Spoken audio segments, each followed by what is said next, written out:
ඉතාමත් සාදරයෙන් පිළිගන්නවා ජොබ් ඇඩ්වයිසරි YouTube නාලිකාවට. රුහුණු විශ්වවිද්‍යාලයේ හෙද නිර්ධාරිත තන්ත්‍ර සඳහා බඳවා ගැනීම නිවේදනයක් දැනුම්කර වෙලා තිනවා. මේ සඳහා වයස අවුරුදු 18ත් 35ත් අපොස්ස සාමාන්‍ය පෙළ සමත් වාට අයදුම් කරන්න පුළුවන්. අයදුම් පත්‍ර බාර ගන්න අවසන් දිනය වන්නේ 2026 3/16.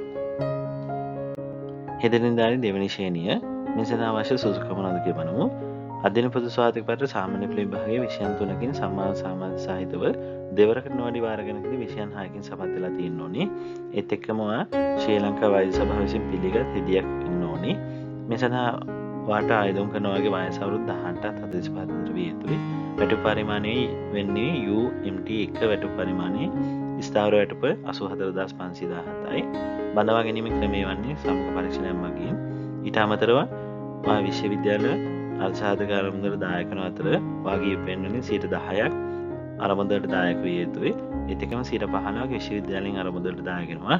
ඊට අමතරව සේවක අර්ථසාධක ආරම්භවලට විශ්වවිද්‍යාලය මගින් 3%ක දායකත්වය ලබා දෙනවා. අයදුම් පත්‍රය වෙබ් පහනින් දක්වලා ඇති ලින්කින් ගිහිලා වෙබ් පෝටල් එක මගින් තමයි යොමු කරන්න ඕනේ.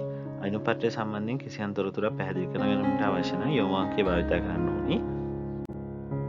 අදාළ අයදුම් පත්‍රයේ යොමු අංක සඳහන් කරමින් ඉදිරිපත් කරන අයදුම් පත්‍රයේ සෑම අයදුම් කරුවෙකුම රුපියල් 10ක ආපසු නොගෙවන අයදුම් පත්‍ර ගාස්තුවක් ගෙවිය යුතුයි. යොමු අංකය යටතේ දක්වා ඇති ගිණුම් අංකය හැර වෙනත් ගිණුම් අංකයකට කරන ලබන ගෙවීම් පිළිගන්නේ නැහැ. අයදුම් පත්‍ර යොමු කරන්න ඕන අවසන් දිනය වන්නේ 2026 3/16. ඒත් එක්කම අපි ආරාධනා කරනවා අපේ WhatsApp සමූහයත් එක්ක සම්බන්ධ වෙන්න කියලා. අපි ලින්ක් එක පහලින් දානවා.